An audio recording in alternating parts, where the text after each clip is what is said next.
De nombreux pays proposent leurs services comme lieu où des contacts hypothétiques entre Poutine et Trump peuvent avoir lieu. Mais il est prématuré d'en parler pour l'instant, il n'y a pas de préparatifs substantiels. Mais il y a une compréhension déclarée et une volonté politique que de tels contacts seraient nécessaires et très très opportuns. Nous approfondirons la question après le changement d'administration à Washington. Gilles Montré, ça ressemble quand même furieusement à un appel du pied de Vladimir Poutine. Et tout le monde, des deux côtés, côté américain comme côté russe, on sait que ce contact va avoir lieu. Il y a eu les propos de Mike Waltz qui disait qu'il s'attendait à un échange téléphonique, on ne parle pas encore de rencontre, assez prochainement. Donc c'est évident que cette rencontre va avoir lieu. Pourquoi est-ce qu'il communique dessus ? Pourquoi est-ce que Dmitri Peskov en parle à une semaine de l'investiture de Donald Trump ? Parce que précisément, la Russie veut laisser entendre qu'elle est à la co-origine de cette discussion. Depuis le début, de toute façon, pour Moscou, il n'y a que Washington. Les seuls à qui ils parlent, ce sont les Américains. D'ailleurs, quand il y a des contacts confidentiels, stratégiques entre ministères de la Défense, c'est entre Américains et Russes. Leur seul, c'est hérité de la guerre froide. Et donc aujourd'hui, Poutine veut montrer qu'il a les cartes en main et que c'est lui qui pourra... Est-ce que c'est une erreur de la part des Occidentaux ? On vit un moment quand même vertigineux où Vladimir Poutine va revenir, il était un paria, pas dans le monde entier, mais dans le monde occidental. Et Trump, l'homme le plus puissant du monde, va lui offrir une tribune extraordinaire. Waltz, le conseiller à la sécurité des États-Unis, c'est un des hommes les plus puissants de la planète. Peut-être qu'on voit... Écoutons-le, réécoutons-le, parce que ça donne le ton des jours à venir. C'est dans 7 jours, c'est pas dans 6 mois. Dans 7 jours, ces gens-là seront au pouvoir et ils disent, Poutine, on lui serrera la main. Nous n'avons pas encore défini le cadre exact de cette rencontre. Nous y travaillons. Mais je m'attends à un appel, au moins dans les jours et les semaines à venir. Il s'agit donc d'une première étape et nous poursuivrons à partir de là. Nous aimerions voir un cessez-le-feu d'une minute à l'autre, d'un jour à l'autre. Est-ce que je pense que ce serait un premier pas positif ? Oui, incroyablement positif de part et d'autre. Voilà, je recommande sur Twitter notamment la réaction de Lapoédis qui dit c'est abject. Il y a une position américaine là qui est abjecte. Est-ce que oui ou non c'est une erreur de dire on va reparler à Poutine, lui resserrer la main ? Oui ou non ? En fait, nous continuons à lui parler, mais par des canaux officieux. Non, mais c'est autre chose. Quand il sera sur la photo à côté de Donald Trump, oui, ce sera une révolution dans les relations internationales. On reviendra à quelque chose qui avait disparu. En effet, en même temps, on ne sait absolument pas ce qu'il en sortira. Michael Waltz, c'est quand même un peu l'adulte, c'était l'adulte dans la pièce. Il était déjà dans l'administration Trump 1 et il était plutôt rassurant pour les Occidentaux.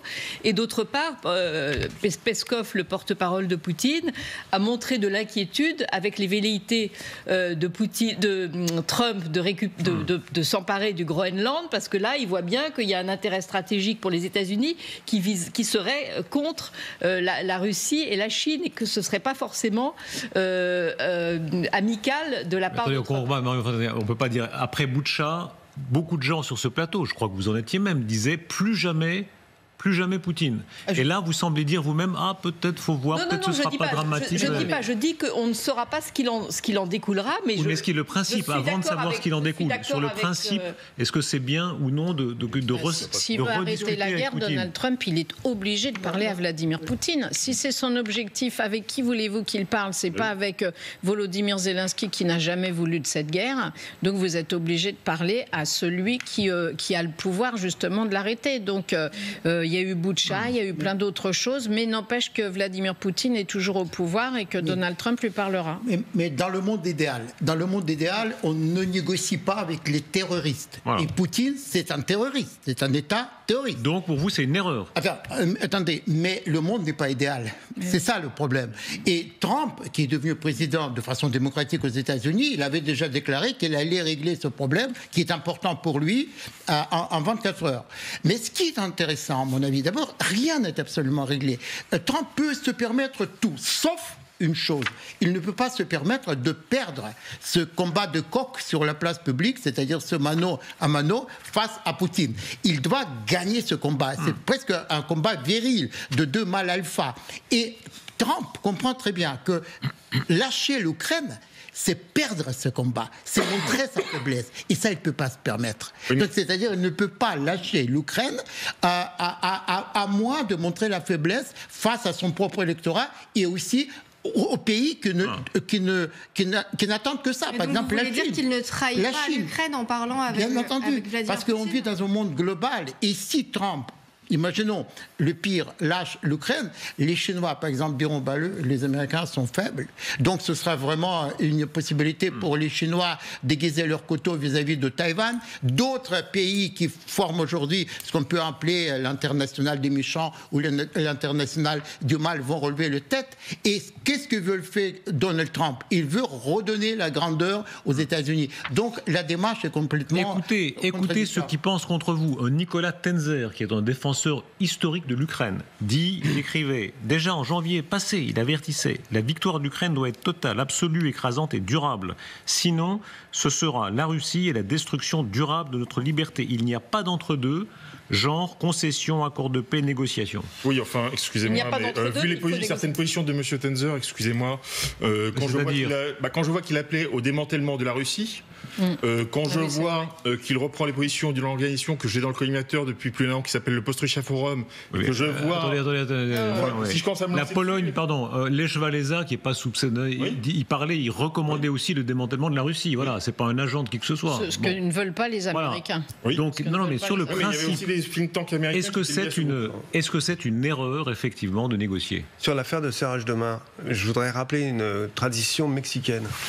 La tradition mexicaine, c'est que vous serrez la main à votre ennemi. Par contre, votre ami, vous allez l'approcher et vous lui donnez plus exactement. Si votre ennemi est encore plus dangereux, vous allez lui donner l'accolade. Pourquoi vous lui donnez l'accolade après lui avoir serré la main ? C'est pour vérifier qu'il ne porte pas une arme sur lui.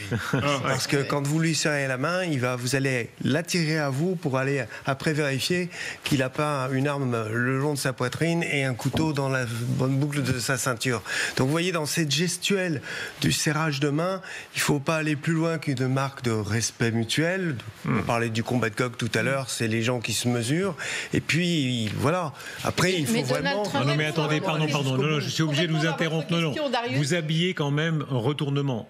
Je rappelle que sur ce plateau même, et le président Zelensky disait, on se battra jusqu'à récupérer la Crimée comprise. Pourquoi c'est ce qu'on appelle le principe de réalité, c'est-à-dire que Volodymyr Zelensky, évidemment que son rêve le plus cher, c'est de récupérer les frontières de 91. Il avait même rêvé de pouvoir aller se baigner en Crimée l'été de l'année. Qu'est-ce qui a changé ? Mais il se rend compte qu'il ne réussit pas à gagner, qu'il n'a pas les armes nécessaires, il n'a pas les hommes nécessaires. En 2022, il s'est passé des choses, il y a une réalité de terrain. Mais en revanche, pour répondre à votre question, est-ce que Trump doit serrer la main de Poutine ? Oui, en présence de Zelensky et des Européens. Et pas forcément sur un endroit où on a signé la convention de la Cour pénale internationale, de préférence par exemple aux États-Unis. Je voudrais juste signaler que Zelensky tweetait tout à l'heure à 21h10 qu'il avait eu un coup de fil avec Macron pour évoquer éventuellement justement le déploiement de troupes occidentales en Ukraine. Donc j'ai l'impression que l'idée revient éventuellement sur la table, mais pour que l'Europe existe, parce que c'est l'idée du président français, c'est de dire il faut qu'on ne soit pas justement écarté de la négociation, il faut qu'on existe, donc donnons des preuves du fait qu'on peut avoir un rôle dans la résolution de ce conflit. Mais les Américains, ils ont négocié avec les talibans, le résultat n'a pas été très probant. À la fin de la guerre du Vietnam, ils ont discuté bien sûr avec les Nord-Vietnamiens, etc. Les conflits, à chaque fois, ça choque les gens, évidemment, tout à fait légitimement, mais les conflits, quand on sort par la négociation, on parle forcément avec le méchant.